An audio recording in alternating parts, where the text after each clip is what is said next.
Hello students. तो कैसे हैं आप सभी? आई होप आप सभी अच्छे होंगे। अब जैसे कि हमने हमारा स्टडी प्लान आपने लास्ट वीडियो में देखा होगा कि हमने सबसे पहले टॉपिक किस पर बात की थी? स्टडी प्लान पर। स्टडी प्लान पर बात करने के बाद हम हमारा शेड्यूल जो है उसे कंसिस्टेंटली फॉलो करने वाले थे। तो जैसा कि आपको मैं हेल्प करने वाली थी गाइडेंस के थ्रू, तो उसी तरीके से हमारा जो पहला टॉपिक है मैथमेटिक्स। मैथमेटिक्स सब्जेक्ट जो हमने लिया है, अब इसकी टॉपिक्स के बारे में बात करेंगे, हमें इसमें क्या क्या पढ़ना है और किस हिसाब से हम पढ़े। सो आपको डेली गाइडेंस, डेली मेंटोर की तरफ से मैं आपको यहाँ पर बताऊंगी भी कि आपको सब्जेक्ट वाइजली क्या क्या आपको पढ़ना है, कितना कितना उसमें पढ़ना है। ओके, सो सबसे पहले हम बात करते हैं मैथमेटिक्स। अब देखिए, मैथमेटिक्स में सबसे पहले हम डिवाइड तो नहीं करेंगे कि ये कर लें फिर ये कर लें फिर ये कर लें, ऐसा नहीं करेंगे। हम क्या करेंगे, हम सबसे पहले चैप्टर को उठाएंगे और फिर चैप्टर में से जो हमें लग रहा है कि हाँ ये इंपॉर्टेंट क्वेश्चन, हम उसे सॉल्व करना स्टार्ट कर देंगे। ठीक है, तो मैं अब यहाँ पर आपको वही बताने वाली हूँ कि चैप्टर में से आपको क्या इंपॉर्टेंटली करना है, किस चीज़ पर आपको ध्यान देना है और कितना कितना ध्यान देना है। ओके, सबसे पहले जो हमारा जो मैथमेटिक्स है, मैथमेटिक्स में टोटल चैप्टर है हमारे 13।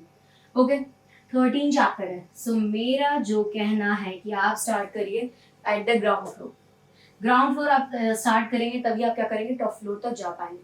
तो हम हमारे ग्राउंड फ्लोर जो हमारा चैप्टर नंबर 13 है, हम वहीं से शुरुआत कर रहे हैं। ओके, सो चैप्टर नंबर 13 आप निकाल लीजिए। चैप्टर का नाम है प्रोबेबिलिटी। ओके, चैप्टर का नाम क्या है? प्रोबेबिलिटी। और हम किस पर बात करने वाले हैं? चैप्टर नंबर 13 प्रोबेबिलिटी की हम बात करने जा रहे हैं। अब प्रोबेबिलिटी में ऐसा नहीं कि हमें पूरा होल चैप्टर पढ़ना है, होल चैप्टर हमें पढ़ना इतना ज्यादा इंपॉर्टेंट है, लेकिन उसमें कुछ कुछ इंपॉर्टेंट क्वेश्चंस हैं जो मैं आपको बता दे रही हूँ, जो आप क्या करिए, कंटिन्यूअसली आप उसका रिवीजन स्टार्ट कर दीजिए एट योर मंडे। फिर आप जब मंडे से आप उसे पढ़ लेंगे, देन सैटरडे आप क्या करिए, अपना चैप्टर नंबर 13 का टेस्ट ले लीजिएगा। सो आज मैं आपको बेसिक 5 क्वेश्चंस बताने वाली हूँ। तो अब हम किस पर बात करेंगे? सिर्फ और सिर्फ 5 क्वेश्चंस की हम बात करने वाले हैं। ओके, हम 5 क्वेश्चंस की बात करेंगे। So everyone take out your NCERT book. देखिए, ये मैं आपको एनसीईआरटी बुक प्रेफर कर रही हूँ, सो आप एनसीईआरटी बुक ही लेंगे। एनसीईआरटी में आप अपना पेज नंबर निकालिए 534। ओके, देखिए, अब मैं जब अगर आपको एनसीईआरटी से रिलेट कर रही हूँ तो आप एनसीईआरटी से ही रिलेट करें और उसी से पढ़ें, है ना। अदरवाइज अगर आप ये सोचेंगे कि नहीं यहाँ से पढ़ लिया वहां से पढ़ लिया, तो ऐसा कुछ भी नहीं होने वाला। ओके, सो पेज नंबर आप अपना निकालिए 534 of your NCERT. Okay, NCERT का आप अपने 534 पेज नंबर निकालिए ऑफ मैथमेटिक्स। ठीक है, अब हम बात करें चैप्टर प्रोबेबिलिटी। तो प्रोबेबिलिटी में आप सबसे पहले एग्जाम्पल्स पर फोकस करिए। एग्जाम्पल्स और एग्जाम्पलर दोनों चीज रिलेट करिए। एग्जाम्पलर हमारे पढ़ने के लिए वो हम एट द लास्ट मोमेंट पे देखेंगे, लेकिन सबसे पहले हम क्या कर रहे हैं, चैप्टर में से ही हम क्या लेंगे, एग्जाम्पल्स को पिक आउट करेंगे। ओके, सो फर्स्ट एग्जाम्पल आप देखिए, आपका एग्जाम्पल नंबर 2 जो है आप उसे सॉल्व करें। ओके, एग्जाम्पल नंबर 2 आपने सॉल्व कर लिया, देन उसके बाद हम नेक्स्ट आ जाइए एग्जाम्पल नंबर 3। कंटिन्यूअसली आप सॉल्व करते हुए चलें। ओके, एग्जाम्पल नंबर 3, देन इसके बाद जैसा कि आप देख रहे हैं एग्जाम्पल नंबर 4। ओके, आप नोट डाउन करते चलिए जो भी मैं आपको बता रही हूँ, जो भी मैं आपको पढ़ा रही हूँ। Is that clear? आप यहाँ पर एक कॉपी पेन लेकर बैठा करें, अदरवाइज आप जो है आपका सब्जेक्ट है और सब्जेक्ट की बाकायदा आपको थंबनेल में, वीडियो में आपको दिख जाएगा कि आपको किस टॉपिक के बारे में पढ़ाया जा रहा है। देन आप वहां पर क्लिक करिए, देन आप जाकर उसे पढ़ना स्टार्ट कर दीजिए। ओके, ठीक है। सो एग्जाम्पल नंबर 2 हो गया, एग्जाम्पल 3 हो गया एंड एग्जाम्पल नंबर 4 हो गया। अब इसके आगे हम मूव करते हैं अराउंड दैट। हमें एग्जाम्पल नंबर 5, 6 भी करना है। हमें क्या करना है, example number 5 and example number 6।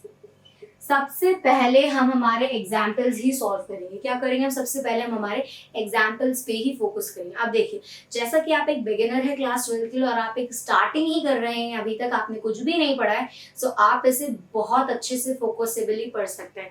ठीक है, मैथमेटिक्स में आप सबसे पहले दिन, अगर आपका फर्स्ट डे है ना, या फिर आपका सेकेंड डे है, या फिर आपका थर्ड डे है, आपका जो भी आपने जहां से भी स्टार्ट किया है इस वीडियो को देखना और पढ़ना, तो आप तभी से भी इस चीज को फॉलो कर सकते हैं। ओके, ये आपके एग्जाम्पल जो है 2, 3, 4, 5, 6 ये बहुत इजीली सॉल्व हो जाएंगे। अराउंड अगर आप पहले न्यूली हैं इस चैप्टर में, तो आपको 30 to 40, अगर आप न्यू हैं तो आप समझने की कोशिश करिए, आपको कितने लगेंगे, 30 to 45 मिनट्स आपको पहले इसको समझने में ही लग जाएंगे। ठीक है, फिर जब आप एक्स को सॉल्व करने पहुंचेंगे, यानी जब आपकी एक बार प्रैक्टिस हो चुकी होगी, वन टाइम आपकी अगर प्रैक्टिस हो गई है, आपने अच्छे से समझ लिया है, तो फिर आपको कितने मिनट्स लगने हैं? सिर्फ और सिर्फ 30 मिनट्स ही लगेंगे। फिर जब आप रिविजन पार्ट पर आएंगे, रिविजन पार्ट पे आपको 20 to 15 मिनट्स ही लगने वाले हैं। जब मैं बिगिनर थी तो मुझे इतना टाइम लगा था, अब आप बिगिनर हैं तो आपको भी इतना ही टाइम लगेगा। Is that clear? ठीक है, अब इसके आगे हम बात करते हैं, जैसा कि हमने डेली पर्पस पे रखा है मैथमेटिक्स को, तो हम डेली पर्पस पे सिर्फ हमारा जो डे 1 रहेगा, जैसे कि मान लीजिए आपका आज का डे 1 है, आज आप डे 1 में इसको स्टार्ट कर रहे हैं, जो मैंने आपको सब्जेक्ट प्लान दिया था, अगर आप उसके अकॉर्डिंग चल रहे हैं, सो आप फर्स्ट डे में आप ये इतना ही पढ़ेंगे। Example number 2, example 3, example 4, example 5 और एग्जाम्पल 6। अगर आपको लग रहा है कि आपके पास और टाइम, सफिशिएंट टाइम है, बचा हुआ टाइम है, so must you have to do your exercise questions. Okay, आप क्या करिए, आप अपनी जो एक्सरसाइज क्वेश्चंस हैं आप वो सॉल्व करना स्टार्ट कर दीजिए। वो सॉल्व करिए जब तक आपको ऐसा लग रहा है आपसे इजीली बन रहा है, इजीली सॉल्व हो रहा है। बात समझ में आई मेरी? क्या हो रहा है, जब तक आपने ये एग्जाम्पल्स अगर आपने ये पढ़ लिया है, सो ये जाहिर सी बात है, इसमें आपको ज्यादा टाइम नहीं लगेगा, आपको इसमें सिर्फ और सिर्फ 30 मिनट्स ही लगेंगे around. Is that clear? So आपका जो डे 1 रहेगा और जो आपका ये मैथमेटिक्स का रहेगा, मैथमेटिक्स का जो आपका डे 1 रहेगा शेड्यूल में, वो आपका चैप्टर नंबर 13 से स्टार्ट करिए। वो बहुत इजी चैप्टर है आई थॉट, और वो आपको एग्जांपल्स के थ्रू बहुत अच्छे से समझ में आ जाएगा। ठीक है, आप अगर देखिए आपको कोई डाउट आ रहा है या फिर आपको लग रहा है कि मैं इन एग्जांपल्स को सॉल्व करूं, इन एग्जांपल्स को समझाऊं in my video and my YouTube channel, so आप प्लीज मुझे कमेंट सेक्शन में जाकर कमेंट करके बताइए। ओके, सो चैनल को सब्सक्राइब करिए, बेल आइकन दबाइए और लाइक करना ना भूलें।